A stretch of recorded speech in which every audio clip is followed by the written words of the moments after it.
Hare Krishna, good morning and welcome all of you. Good evening, sorry, not good evening.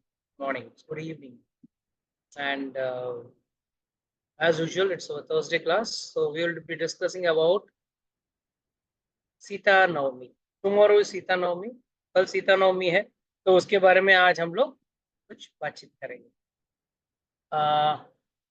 Mata ji, keep an eye. If someone unmutes, just mute them, because otherwise, Yes, noise Prabhuji. comes. Yeah. तो कल सीता देवी, सीता माता का प्राकट्य दिन है. तो सीता माता का प्राकट्य कैसे हुआ?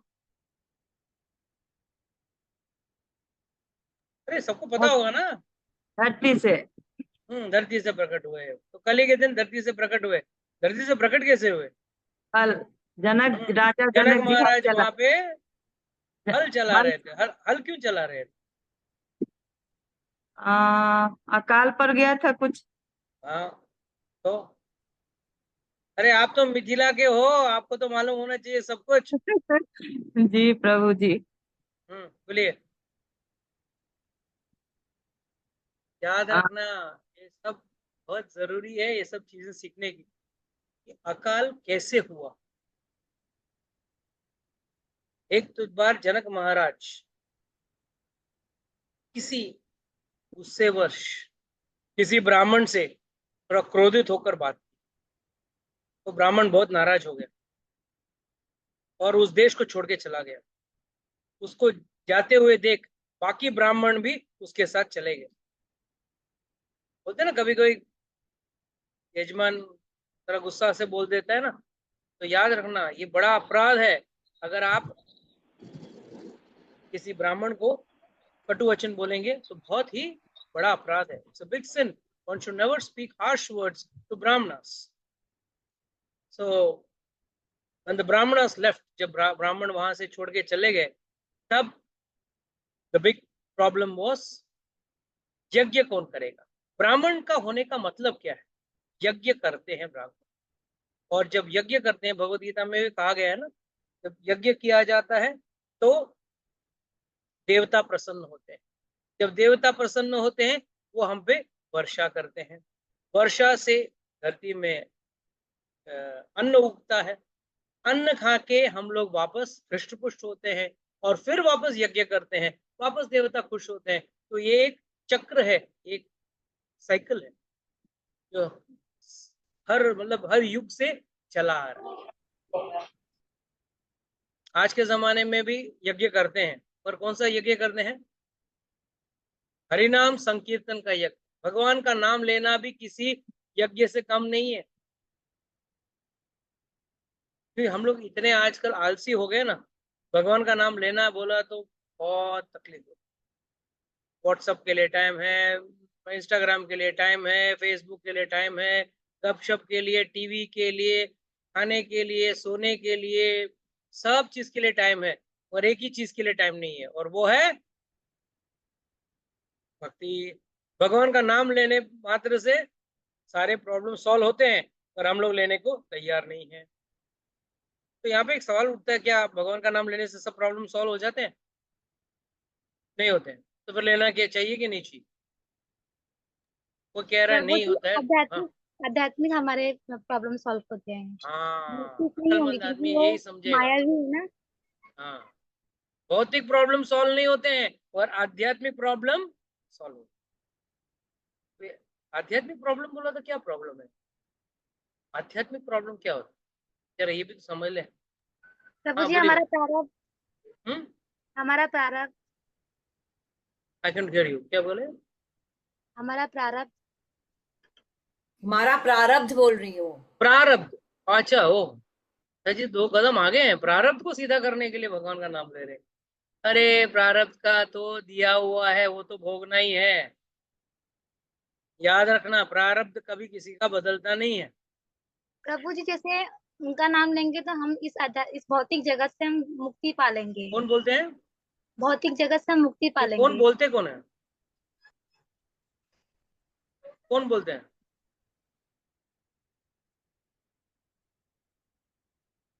आपसे पूछ रहा हूँ, कौन बोलते कौन है? बोलिए बोलिए, जल्दी बोलिए, क्लास का समय वेस्ट मत कीजिए, जल्दी बोलिए। प्रभु जी हमारे आध्यात्मिक की ओर हमें प्रगति बढ़ती ना अगर उनका नाम मैंने स्मरण पूछा करते कि हैं। कौन बोलते हैं, मैंने वो पूछा। प्रभु जी हाँ, कौन, नाम क्या है? नाम नहीं है जैसे। जल्दी बोलिए माता जी, टाइम वेस्ट मत प्रभु करना। जी नाम नहीं है, ऐसे मतलब अपने मन से बता रही हूँ। अच्छा, मन से प्रभु जी को, क्या बात। नहीं प्रभु जी मैं मन से बोल।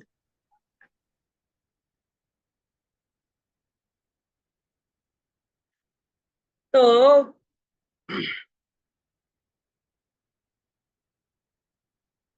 कहानी बताऊंगा यहाँ, पूजा माता जी, आप भी सुनना, बहुत जरूरी है कहानी। एक बार एक यजमान ने भागवत का पाठ करवाया। यजमान कौन थे? राजा थे। राजा थे, तो उन्होंने भागवत का पाठ करा। तो पंडित जी ने पूरा भागवत का पाठ करवा के एंड में उन्होंने दक्षिणा पोथी सब ली, फिर भोजन करके निकलते वक्त भूल गए और वहीं पे छोड़ के वापस आ गए। घर पे आने के बाद उनको याद आया, अरे पत्नी ने बोला, अरे आपने पोथी नहीं लाया, आपका दक्षिणा नहीं लाया। अरे अरे भूल गया, अभी जाता हूँ, अभी जाके ले। तो निकले, वापस राजमहल में गए। तो पहले पहले राजा की बेटी, जो राजकुमारी थी, वो मिली। अरे महाराज, क्या बात है, आपने हमारी आंखें खोल दी। क्या बात, क्या अच्छा लगा आपको मेरी कथा में? नहीं, मैंने आपके बातें सुनकर मैंने समझ गई, मैंने अपना गुरु, अपना आदर्श सुभद्रा को बना दिया। सुभद्रा को आदर्श बना, क्या है मतलब, क्या है मतलब, उसमें क्या खासियत, क्या है उसमें? उसने कैसे अर्जुन से शादी करने के लिए भाग गई? मैं भी किसी लड़के से प्यार करती हूँ, मैं भी एक दिन भाग जाऊं, ठीक है? तो जैसे उसने बोला ठीक। फिर थोड़ा आगे गए तो लड़का आ गया। लड़का को मिला, तो राजकुमार जो मिला था उसको बोला, अरे भाई, महाराज आप आ गए, महाराज आइए आइए, कैसे हो बेटा? ठीक हो, मैं अपना पोती भूल गया था। अच्छा अच्छा अच्छा, उसके लिए आए, हाँ हाँ। तो महाराज जी, आपका कथा बहुत अच्छा, बहुत ज्ञान बढ़ा महाराज। मैंने तो अपना गुरु भी निश्चय कर लिया, मेरा आदर्श। बोला कौन है? बोला कंस। कंस को अपना आदर्श बना लिया। कंस को आदर्श बनाया, तेरा गुरु बनाया? हाँ, क्या है ना, कंस ने क्या किया, बूढ़ा बाप राजगद्दी दे नहीं रहा था, तो कंस ने क्या किया, बाहर से कुछ लोगों को लाया, राजा को बंदी बना लिया और खुद राजगद्दी में बैठ गया। I will also do the same thing. I will also get some people, get the king arrested and I will sit. Pandit ji बोला, भाई अच्छा है, मैंने क्या कथा लिया, क्या सुना, क्या समझा हुआ, अच्छा है। थोड़े आगे गए, राजकुमारी मिली, ना सॉरी, रानी मिली। तो रानी को बोला, रानी जी बोला, अरे महाराज जी आइए आइए, आप क्या कथा सुनाया आपने, it was very nice, fantastic. अच्छा, व्हाट डिड यू अंडरस्टैंड? मैंने भी एक गुरु बना लिया। क्या गुरु? मैंने द्रौपदी को गुरु बना, द्रौपदी को गुरु बना, हाँ यस यस, आदर्श मेरा द्रौपदी। क्यों? उसने 5 5 शादी की, तो मैं भी एक शादी क्यों करूं? मैं भी एक अ, मंत्री से, एक सेनापति से, सबसे शादी करूंगा। थोड़ा और आगे बढ़ा, तो एंड में राजा ही मिल। राजा है बोला, हाँ आइए आइए महाराज, आइए आइए, कैसे हैं? बोला नहीं, वो मेरा दक्षिणा और मेरा पोती रह गया। अरे महाराज जी, आपने अभी अभी तो कथा में सुनाया मुझे, पूरा एकदम अंदर बैठ गया है। अच्छा, मैंने भी एक आदर्श बना लिया है। कौन? बोला दुर्योधन। जैसे दुर्योधन ने बोला ना, एक सुई की नोक जितना जमीन नहीं दूंगा जब तक लड़ेंगे नहीं, तब तक मैं भी अपना आपका एक दक्षिणा और पोती नहीं दूंगा जब तक आप मेरे से लड़ोगे नहीं।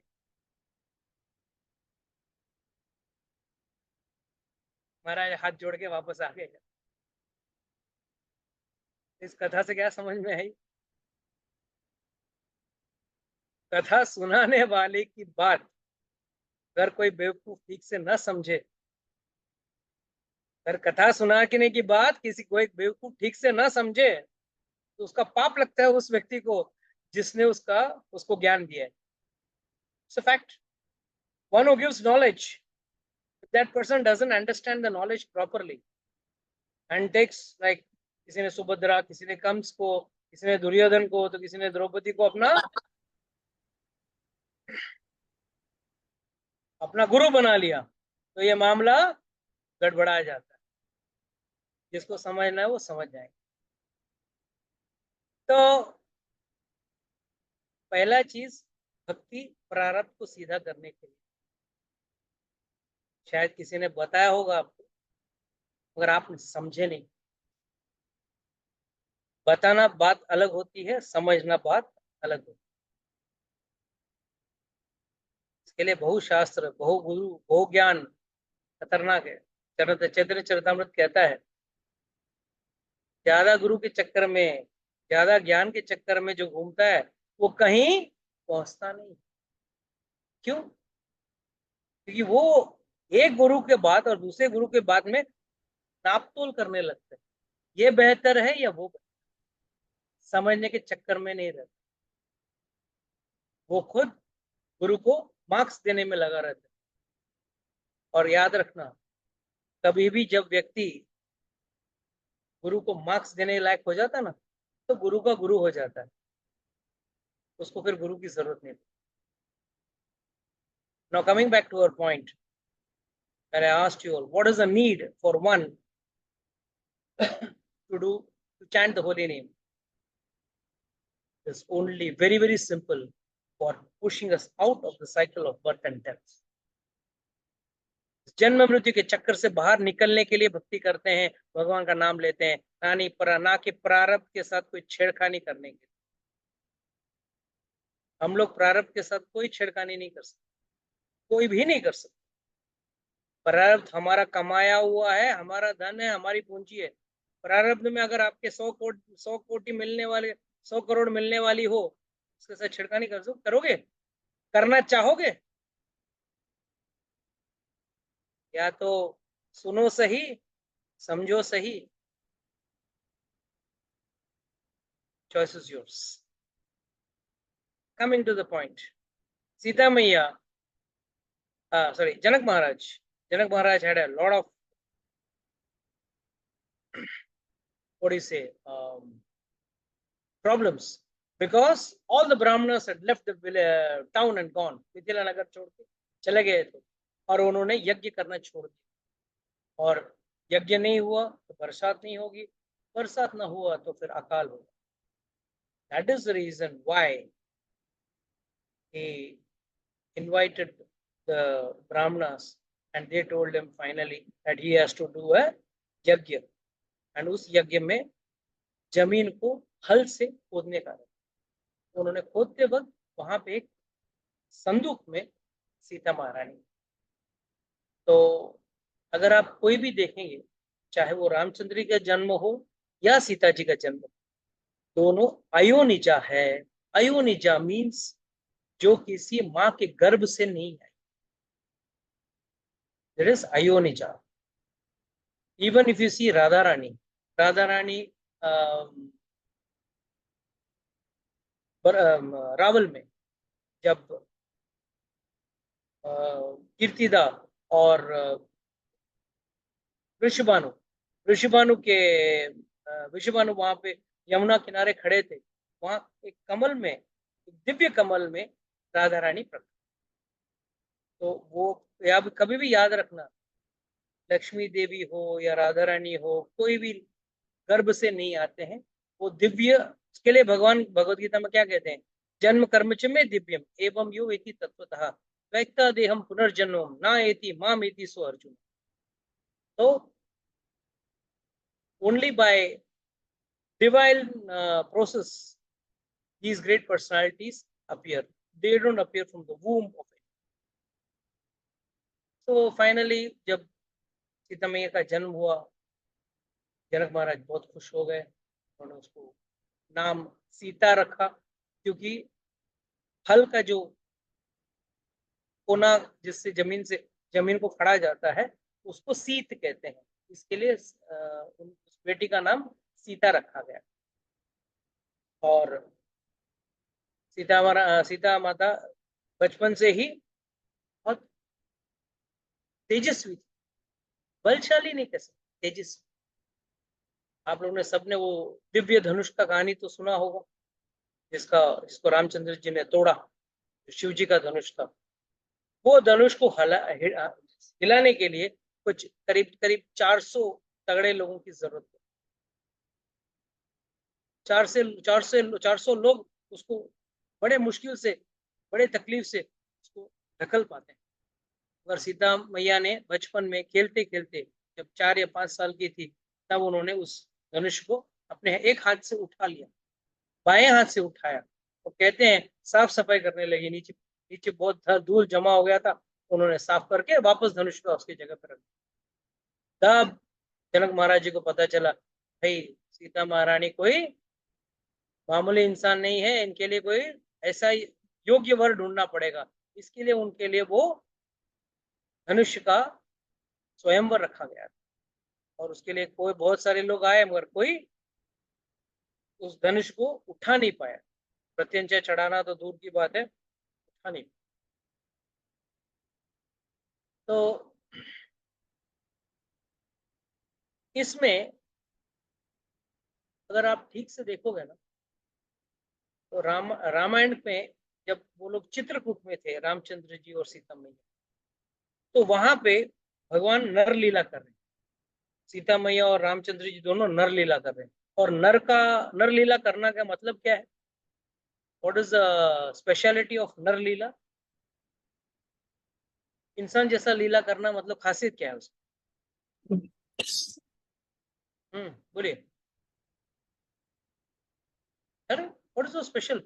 नर लीला सब लोग कर रहे हैं ना, आप लोग भी तो नर लीला कर रहे हैं, मनुष्य लीला कर रहे हैं। तो मनुष्य लीला की खासियत क्या होती है? Yes yes, I can't hear you. Hare Krishna प्रभु जी। हाँ, लाउडर। ईटिंग वगैरह जो डेली हम लोग चोर्स वगैरह करके उनका वो हुए क्या, यानी क्या करना है? घर के काम या वो सब, घर के काम में? यानी हाँ खाना बनाना वो सब। To put an example, हाँ, to put an example, no, that's not a human leela. To be helpless is human, totally helpless. At all stages we are helpless. That is why we are fascinated to watch all fictitious movies. When one man takes and kills 100 people, we know we cannot kill one person also. One person के एक मच्छर भी नहीं मार सकते, ताली बजाते रह जाते हैं, मच्छर तो निकल जाते है ना। So what does a nar leela actually mean? असहाय, helpless. अभी ठीक लगेगा, थोड़ा देर बाद पेट दर्द होगा, डॉक्टर के पास भागना पड़ेगा। कुछ तबीयत और बिगड़ गई तो हॉस्पिटल में जाना पड़ेगा। हाँ, ज्यादा वजन हो गया तो उठा नहीं पाएंगे, गर्मी में परेशान हो जाते हैं पसीने से। सो नर लीला means totally helpless condition, depending on something और द अदर, और depending on the supreme God. तो नर लीला इसे, वही तो दिखा रहे थे ना कि सीता मैया के अपने आप को बचा नहीं पाती थी जब उनका अपहरण हो रहा था। आराम से बचा सकती थी, मगर वो नर लीला थी। रामचंद्र जी इधर उधर वन वन भटक रहे हैं, अरे सीते सीते कहाँ है वो, साथ सीते कहाँ हो तुम, जैसे कि उनको पता नहीं। अरे काय का भगवान हो अगर उनको पता नहीं चले अपनी पत्नी कहाँ है ना। What do you understand? when they are doing nar leela means they are trying to show themselves as if they are helpless, but they are not helpless. कभी कभी भगवान है ना, रामचंद्र जी हो, कृष्ण भगवान तो कई जन्म से ही उन्होंने असाध्य लीला किया था। पुतना को मारा, शक्टासुर को मारा, सब असुरों को मारा, बिना अस्त्र शस्त्र के मारे सब असुरों को। मगर सीता मैया और रामचंद्र जी जब थे तो कई बार उन्होंने अज्ञानता में, या कहते क्या नहीं, अज्ञानता is not the right word, but unknowingly or in a hidden manner they have exhibited the power of godliness. Chitrakoot में एक बार रामचंद्र जी सीता मैया दोनों स्फटिक शिला में आराम कर रहे हैं। मंदाकिनी नदी के किनारे है, बहुत ही रम्य स्थान है। तो वहां पे बैठ के वो आराम करते हैं और इतने में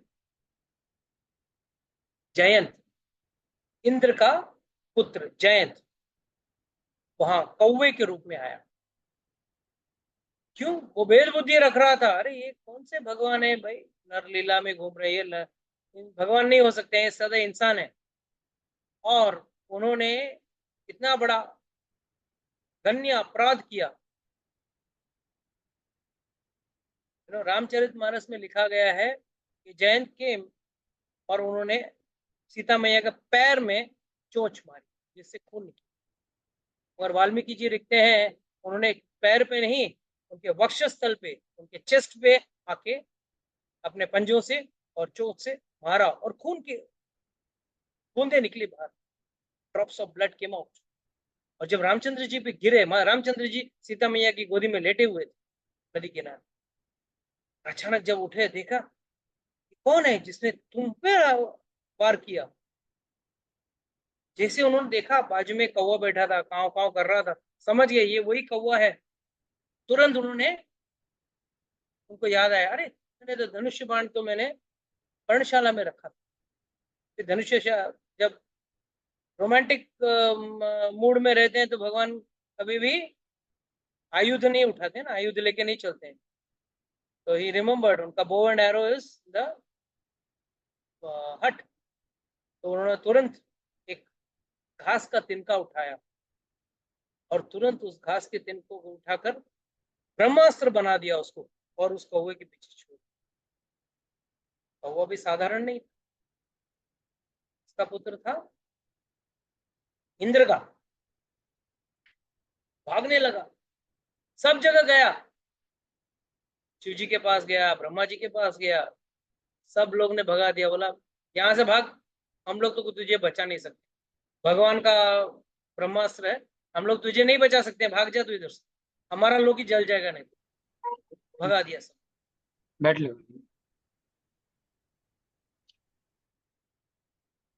सबको भेज दिया। तो अब नारद मुनि वहां से जा, और जयंत नारद मुनि को ज्यादा क्या बोलते हैं, great respect, used to not look at Narad, used to look at him very low. क्यों? दिन भर मेरे पिताजी के दरबार में आके खड़ा रहता है नारायण नारायण करते हुए, क्या आदमी है ये, क्या मेरे को मदद करेगा, भाग रहे। और नारद मुनि कौन थे? साधु। और साधु का मतलब क्या है? One who is very soft heart, करुणामय होता है एक साधु। उन्होंने जैन को बुलाया, आजा। जैन बोला देखो टाइम नहीं है, खड़ा नहीं रह सकता हूँ, मेरे पीछे ब्रह्मास्त्र लगा हुआ है। तो हुआ क्या है तो बता। ऐसा ऐसा हुआ, सीता मैया के वक्षस्थल में मैंने प्रहार किया तो भगवान ने मेरे पीछे एक तृण घास को उठा के ब्रह्मास्त्र बना के मेरे पीछे डाल दिया, मैं भाग रहा हूँ। एक काम कर, ये पूरा इसका एक ही तरीका है, एक ही तरीका है बचने का, नारद मुनि ने बताया। और वो तरीका बहुत आसान है, जाके सीता मैया के चरणों पे गिर जा, शरण ले ले। भागते भागते आया जयंत। और कभी भी अगर कोई पक्षी है ना अचानक आके जमीन पे गिरेगा ना तो उल्टा गिरेगा, सीधा कभी नहीं, उल्टा ही गिरेगा। जयंत आके उल्टा गिरा सीधा सीता मैया के पैरों पे से वो गिरा। सीता मैया ने बोला अरे अरे बेचारा, बचाओ बचाओ उसको, उसको शरण में ले लो, शरणागति ले रहा है वो, तो शरण दो।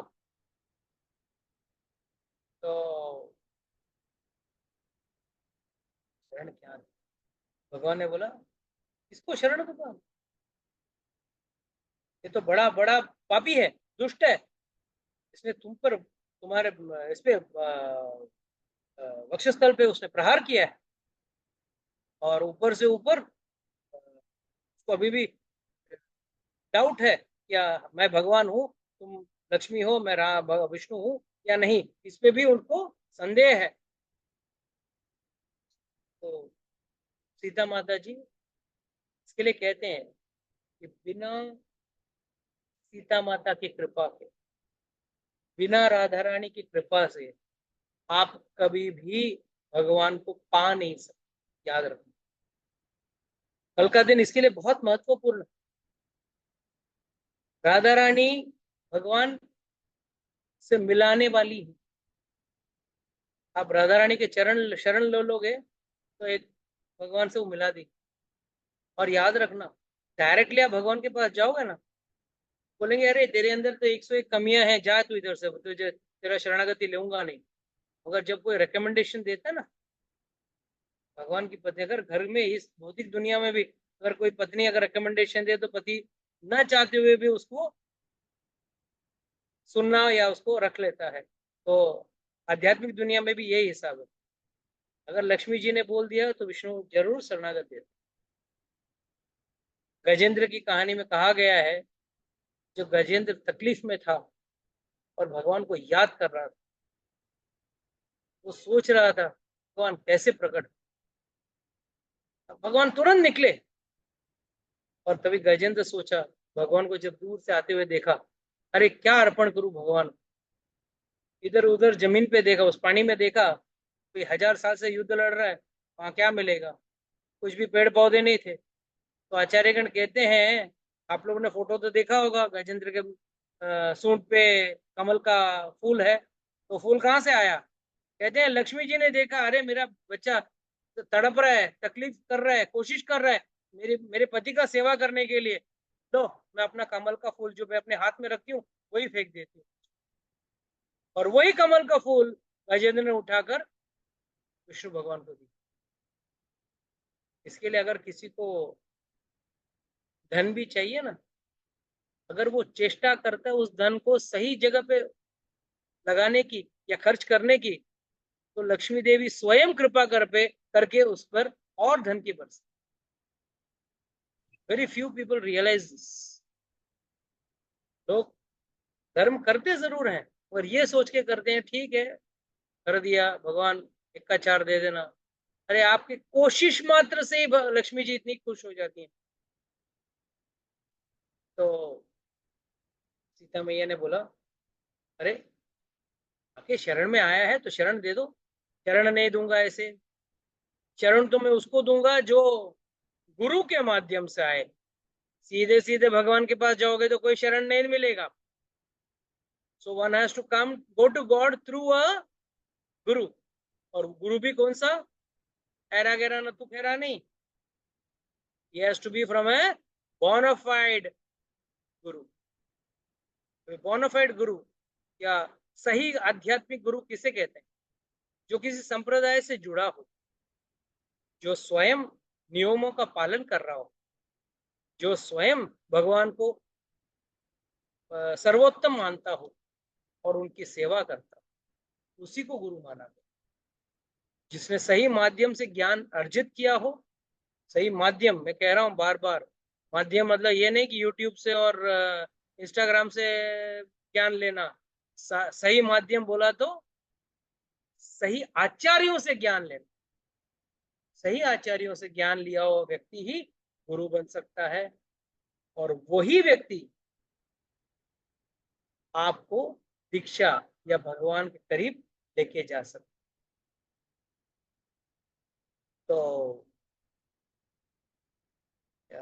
सीता मैया ने बोला, अरे क्या कह रहे हो, गुरु का ज्ञान के बगैर थोड़ी आ सकता है। अब किसको मिल के आया वो, नारद मुनि को मिल के आया ना, तो नारद मुनि उसके गुरु। और नारद मुनि ने क्या बोला, गुरु क्या कहता, क्या है गुरु का फर्ज, क्या है एक गुरु का फर्ज क्या है, what is the duty of a guru. First very important question. भवसागर से पार कराने। Okay, something more. भवसागर पार तो बाद में करते हैं, कैसे करते हैं। द लिंक बिटवीन, मतलब वो जोड़ते हैं हमको भगवान से। द लिंक बिटवीन एक भक्त और भगवान Okay. गुरु होते How हैं। does he form that link? Very good. Okay. How does he form that link? चलो, I'm giving you a clue. सही राह दिखाना, हाँ? सही राह सही राह दिखाना। नहीं, सही राह नहीं। प्रभु How जी you वो form a link? वो How you बता develop a दीजिए link? हमारा और भगवान का रिश्ता क्या है वैसे। हाँ? हमारा और भगवान के बीच का रिश्ता बताते हैं और वो तो रिश्ता हुई, इंग्लिश का हाँ हिंदी आप बोल रहे हो, हाउ, जी, कैसे? by introducing who is God, telling us who is God. हाँ, by speaking about God and telling you how to surrender to God. और अभी भी उसने क्या बताया नारद मुनि ने? जाके जाके सीता मैया के चरण में चले जाओ, सीधा जाकर उनका पैर पकड़ लो। तो गुरु का काम क्या है? भगवान की महिमा बताना और भगवान को शरणागत होने का मार्ग बताना, यही गुरु का कार्य। प्रारब्ध बदलना गुरु का कार्य नहीं। कोई गुरु प्रारब्ध नहीं बदल सकता। प्रारब्ध में कोई कटौती करवा सकता है गुरु भगवान से कहकर, मगर कभी भी प्रारब्ध बदल नहीं सकता। तो भगवान कहते हैं, तो सीता मैया कहती है, देखो भगवान, अभी उसने गुरु से ज्ञान लेके आया और गुरु ने क्या किया? आपकी महिमा बताई। सो a job of a guru is to glorify God. Tragedy is, नकली गुरु क्या करते हैं? अपनी खुद की महिमा बढ़ाते हैं, भगवान की नहीं बढ़ाते। Very nice statement. In earlier days, लोग पहले दिनों में लोग भगवान को प्रकाशित करते थे और कथा को माध्यम बना, गुरु को माध्यम बना के भगवान को प्रकाशित। आजकल कथावाचक जो है ना, वो भगवान को माध्यम बनाते हैं और खुद को प्रकाशित। तो याद रखना, सही गुरु के पास जाना बहुत जरूरी। वो इसको महत्व नहीं दे रहा था नारद मुनि को, वो तो मेरे पिताजी के दरबार में खड़ा रहता। मगर नारद मुनि ने साधु का काम किया, चाहे वो उसका ध्यान दे न दे, उसकी बात सुने न सुने। तो सीता मैया ने बोला, अभी आपको उसको शरणागत देना ही पड़ेगा, गुरु के माध्यम से आया है, तो गुरु है, तो आप इस बिना पे आप उसको भगा नहीं सकते, उसको शरणागत देना पड़ेगा। शरणागत करूंगा? तुम चाहती हो मैं इसको शरणागत दूं? तुम पे प्रहार किया उसने, तुम्हारे वक्षस्थल पे, और फिर भी तुम चाहती हो इसको शरणागत करूं? हाँ, आप जगत पिता है और मैं कौन हूं? जगन माता, पूरी दुनिया का माता हूं मैं। और जब कोई बालक, बच्चा जो है ना, कभी मतलब बच्चे का दांत आ जाता है, तभी स्तनपान करते वक्त काट देते, कभी माँ के स्तन को काट देते, थोड़ी माँ उसमें नाराज हो जाती। माँ तो बोलती है, ठीक है, बच्चा का दांत आ गया है, चलो बड़ा हो गया है, और थोड़ा सीख के उसको सह लेती है और छोड़ देती, प्यार उतना ही करती। तो मैं भी तो जगत माता हूँ, मैं तो ये सोचती हूँ कि तो मेरा बालक है और ऐसे कुछ प्रहार कर दिया मेरे।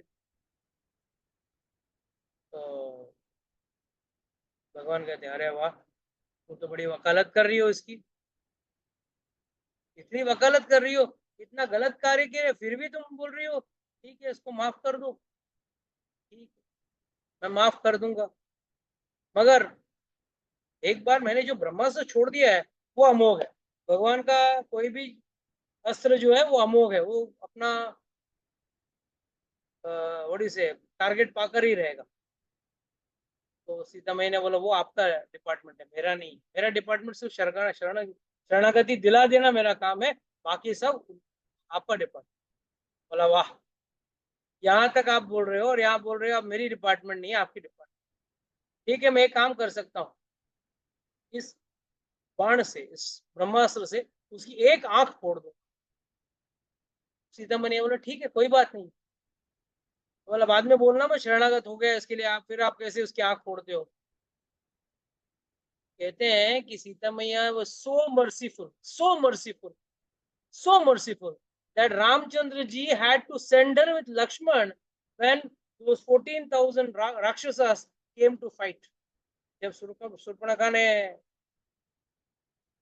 जाके खर और दूषण को भेजा ना, भाई आपकी बहन का नाक काट दिया इस राम ने, तो मार दो, तो रामचंद्र जी को लगा अरे इतने सारे राक्षस आ रहे, अगर मैं इनको मारने जाऊंगा वापस सीता मैया बोलेगी ये सब मेरे बच्चे जैसे, इनको छोड़ दो, फिर मुझे राक्षसों को छोड़ना पड़ेगा। उससे अच्छा बेहतर ये है लक्ष्मण तुम एक काम करो, बाजू में एक अंधेरा है, माउंटेन केव है, वहां पे लेके जाओ सीता मैया को, सेफली रखो, मैं खत्म करके आता हूँ, अकेले मार दूंगा। So that is why Acharya say that Sita मैया इज सो मर्सीफुल। जैसी राधा रानी बहुत कृपालु है, बड़ी दया माई है, वैसे ही सीता मैया, लक्ष्मी जी, सब, सीता मैया और लक्ष्मी जी में अंतर ही नहीं है, दोनों एक ही है।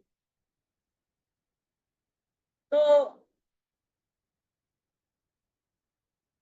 ब्रह्मास्त्र से उन्होंने एक आंख फोड़, जैसे एक आंख फोड़ दी, सीता मैया ने बोला आप चिंता मत, मैं ऐसा वर देती हूँ इसको कि वो एक आंख जो है, आज भी अगर कहते हैं कभी आप लोगों को वक्त मिलेगा और चैंटिंग तो नहीं करते हो तो कभी टाइम मिले तो देखते रहना, कौवे को खिड़की पे बैठ के, वो एक ही पुतली होती है, दोनों तरफ घूमती है, मालूम? It has got only one I, the other I is empty, but it is so fast, इतना जल्द घूमता है दोनों आंखों में, दानों के आंखों के अंदर, कि किसी को पता भी नहीं लगेगा कि ये खाना है, एक आंख से देख सकते। So only there is one eyeball which is rotating between both the eye slots. तो इस तरह है सीता माई की करुणा। सीता माता जो है कहते हैं कि once when Ravan had kidnapped Sita, actually Ravan had not kidnapped Sita, Sita स्वयं अपनी इच्छा से वहां गई, वहां जाती हूँ राक्षसों को सुधारती हूँ, वो राक्षस जो है ना वो सुधारने का नाम नहीं ले। रामचंद्र सीता मैया ने सोचा है कहीं मैं जाके उसको अच्छी बात बोलती हूँ, कहीं वो सुधर जाए तो अच्छी बात है, मगर रावण कभी सुधरा नहीं। दूसरे आचार्यों को कहना है कि सीता माता रिप्रेजेंट्स जीवात्मा। सीता माता सिखाती है कैसे एक जीवात्मा को रहना चाहिए। इस भौतिक संसार में हम लोग सब घूमते हैं, सीता मैया भी घूम रही थी, जंगलों में घूम रही थी, हाँ 14 साल तो कैसे घूम रही थी, 13 साल तो घूम ही रही थी ना, लास्ट में 1 साल नहीं घूमी, बाकी सब घूम रही थी, तो कैसे घूमी? How was Sita Maiya roaming? What format? She was roaming with Lord Ramchandra ji in the front and Lakshman ji in the back. देखे रहेंगे ना, सब लोगों ने फोटो देखा होगा ना, रामचंद्र जी आगे हैं, सीता मैया बीच में और सबसे पीछे लक्ष्मण। इसका मतलब क्या है? एक जीवात्मा को, एक आत्मा को, एक जीवात्मा को भगवान और गुरु के बीच में रहेगा ना तो सेफ एंड साउंड है, कभी भी उस पर कोई विपत्ति नहीं आ सकती है। जिस दिन जीवात्मा भगवान को भेज देगा भौतिक लाभ के लिए, सीता मैया ने क्या किया, पहले भगवान को बोला, रामचंद्र जी को बोला मुझे सोने का हिरण चाहिए, लक्ष्मण जी बोले अरे वो सोने का हिरण नहीं है, तुम बहक रहे हो, वो सोने का हिरण नहीं है, नहीं नहीं मुझे चाहिए, और भगवान को बोला आप जाके लेके आओ। भगवान बोले ठीक है, तुमको मैं नहीं चाहिए, सोने का हिरण चाहिए, लेके देता हूँ। और किसको जरूरत पड़ी? लक्ष्मी देवी को। हमारा भी यही हालत है ना, इतना होने के बावजूद हम कितने के पीछे और घूमते रहते हैं, और भगवान को भी उसी के लिए, पूजा पाठ भी उसके लिए करते हैं ना, भगवान कुछ लोग तो भगवान का नाम भी उसी के लिए लेते हैं ताकि उनका कुछ फायदा हो जाए।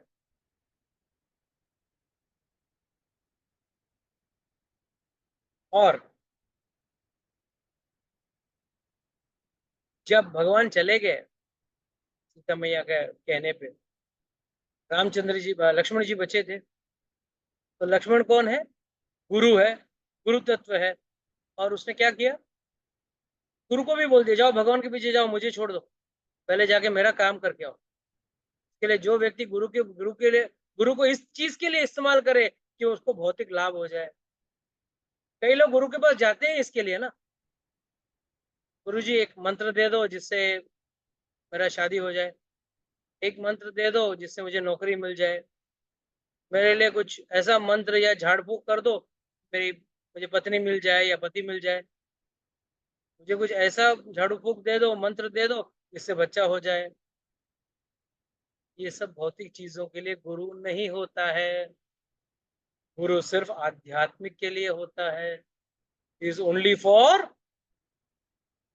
spiritual gain, and the spiritual gain is getting out of the cycle of birth and death, जन्म मृत्यु के चक्कर से बाहर निकलना ही आध्यात्मिक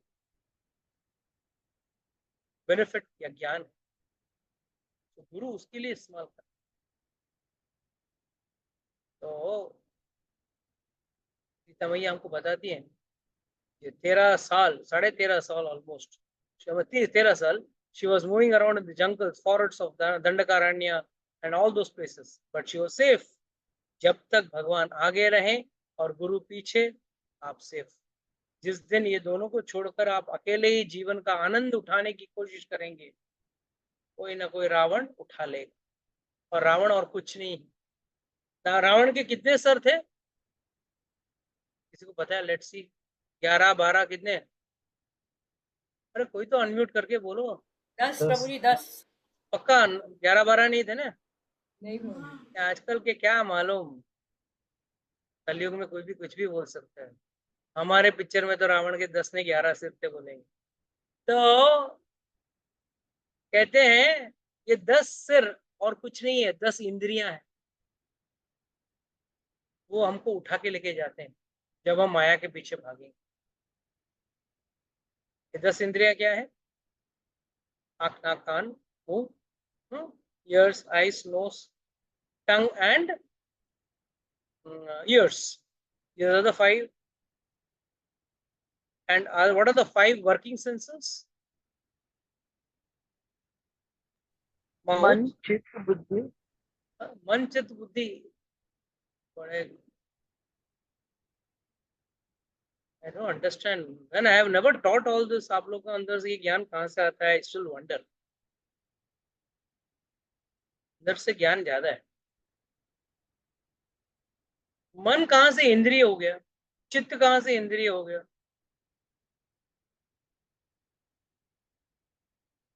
इंद्रिय का मतलब क्या है? तो ज्ञान इंद्रिय का मतलब क्या है?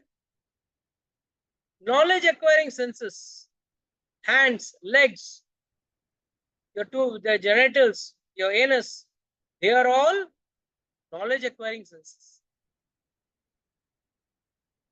मन को इंद्रिय कैसे बोल सकते?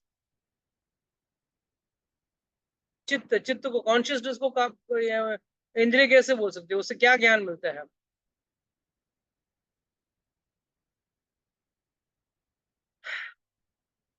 So one should read the Shastra, understand what the speaker is speaking. So कहते हैं Ravan is none other than the 10 senses which are holding the जीवात्मा. जैसे जीवात्मा माया के पीछे भागेगा, माया रूपी हिरण के पीछे भागेगा, उसको रावण रूपी 10 इंद्रियों वाला जो पिंजरा है वो जीवात्मा को अपने कब्जे में ले लेता है। पर जब हनुमान जी जैसे गुरु आएंगे और सीता मैया क्या कहती हैं सुंदरकांड में हनुमान जी को? जाकर लक्ष्मण को मेरा प्रणाम किया। उसके पीछे कारण क्या था? अरे भगवान को प्रणाम किया ठीक है, लक्ष्मण को क्यों प्रणाम भेजा उसको? इसमें बहुत बड़ी सीख है, हम लोगों को सीख मिलती है। याद रखना, रामचंद्र जी, पूरा रामायण हो या महाभारत हो, हर कहानी से हमको वेदों का कुछ ज्ञान मिलता है। It is said that Sita Maiya deliberately told Hanumanji, please say my pray my obeisances to Lakshmana. तो लक्ष्मण आते हैं और उसको ओबेसेंस पे करते हैं, और तब रामचंद्र जी बोलते हैं चलो चलो ठीक है, अब जाके सीता मैया को छुड़ा के। तब तक रामचंद्र जी को छुड़ाना था, छुड़ाने की कोशिश करने के एक्टिंग कर रहे थे, पर वाकई में उन्होंने मदद नहीं की। क्यों? ये सीता मैया ने बहुत बड़ा अपराध किया, लक्ष्मण के प्रति बहुत बड़ा अपराध। भगवान क्या कहते हैं भगवत गीता में? मेरा जो भक्त है नामे भक्त्या प्रणश्यति, मेरा जो भगत है, जो मेरी सेवा करता है, वो कभी उसका नाश नहीं होगा। और सीता मैया ने क्या बोला लक्ष्मण को? ओ तू मुझे भोगना चाहता है, इसके लिए तू अपने भाई का मदद करने नहीं जा रहा है, मेरा आदेश नहीं सुन रहा है। लक्ष्मण बार बार कह रहा है उसको कुछ नहीं हो सकता है, रामचंद्र जी भगवान है, उनको कुछ नहीं हो सकता है। फिर भी सीता मैया ने लक्ष्मण को बुरा भला बुरा कहा और भेज दिया, और लक्ष्मण कुछ नहीं बोला, गपचुप चला गया। भगवान रामचंद्र के पास चला गया, तब रामचंद्र जी को गुस्सा आ गया। ओ तूने मेरे भगत को बोला, अच्छा अब भगत जीवात्मा वही करता है ना, गुरु के प्रति जब कोई कटु वचन या अपने मन के हिसाब से कुछ भी करे तो भगवान, गुरु कुछ नहीं कहता, गुरु को कुछ पढ़ी भी नहीं, आओ ज्ञान लो, नहीं लेना है तो ठीक है, लेना है तो ठीक है, आपके ऊपर। मगर भगवान जो है ना, वो ज्यादा बुरा मान लेते। भाई जो व्यक्ति तुमको मेरे बारे में ज्ञान दे रहा है, तुम उसके प्रति तुम अपना दुर्व्यवहार कर रहे हो, you are behaving bad with him. Immediately Ramchandra ji told Lakshman, भाई अब जाके हमको को बचाना चाहिए, जैसे उनको इतना दिन पता ही नहीं था। ही मेड सीता रियलाइज, एहसास करवाया सीता को कि तूने बहुत बड़ा अपराध किया है, और इसकी माफी जब तक तू मांगेगी नहीं तब तक मैं तुझे नहीं बचाऊंगा। जिस दिन लक्ष्मण के हाथ में उन्होंने माफी भेज दिया, मतलब अपना प्रणाम भेज दिया, सीता मैया बड़ी थी ना, उम्र में तो बड़ी थी, भाभी थी, और बड़े भाई की पत्नी है तो माँ के समान होती, पर उन्होंने फिर भी उसको प्रणाम भेजा, मतलब क्या है? माफी मांगी। जैसे उन्होंने माफी मांगी, तुरंत सीता मैया, लक्ष्मण और रामचंद्र जी बोले चलो अभी जल्दी जाके उसको छुड़ा दो। इसके लिए इस लीला के थ्रू भगवान बताना चाहते हैं हम, हाँ भक्त बनो, अच्छे जीव बनो, मगर गुरु या किसी वैष्णव के प्रति अगर आपने कुछ गलत व्यवहार किया तो मैं तुझे माफ नहीं करूंगा। और आखिर में सीता माता, कुछ संप्रदायों में लक्ष्मी माता जो है वो उनका आचार्य है। वो मंदिर में जाएंगे तो पहले देवी के पास, लक्ष्मी देवी के पास प्रणाम करेंगे, फिर जाके भगवान को प्रणाम करेंगे, सीधा भगवान को जाके प्रणाम नहीं। तो हमेशा याद रख सीता माता का। इसके लिए रामचंद्र जी हमेशा अधूरे हैं बिना सीता के। क्यों अधूरे हैं? उनके बगैर वो किसको शरणागत करेंगे? शरणागत करने के लिए लोग आ जाते हैं, पर उनका मन नहीं होता शरण देने का, क्योंकि हमारे अंदर कोई भी काबिलियत नहीं है शरण लेने की। और अगर सीता मैया का कृपा हुआ ना तो आपको शरणागति सफल हो जाती। छोटी सी कहानी बताऊं। एक बार कुछ लोग गाड़ी से जा रहे थे, टेम्पो से जा रहे थे, तो रास्ते में अचानक पता चला कि गाड़ी का ब्रेक खराब हो गया, काम नहीं। सब लोग डर गए, सब लोग भगवान का नाम ले ले रहे, अरे हाय तो अब क्या होगा, हम लोग सब मरने वाले हैं।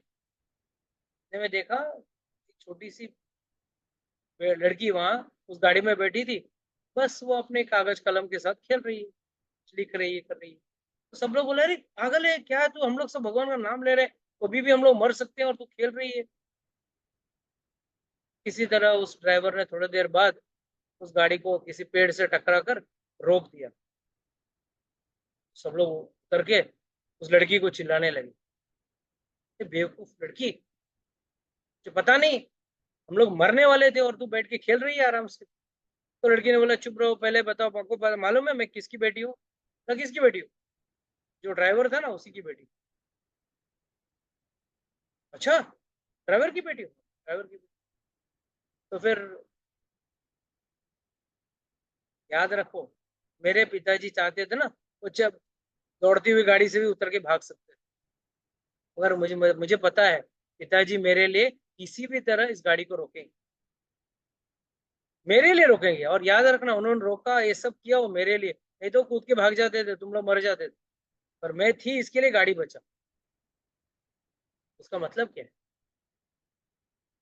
जब लक्ष्मी देवी का कृपा हो ना, जब राधा रानी का कृपा हो ना, तब भगवान, जो हम लोग बचने लायक नहीं है, we are not fit to be saved in this material world, हम इतने पापी हैं, इतने नीच हैं, हमारे गुण जो हैं हम सब तमोगुण से ही भरे हुए हैं, बट फिर भी अगर राधा रानी की कृपा मिल जाए,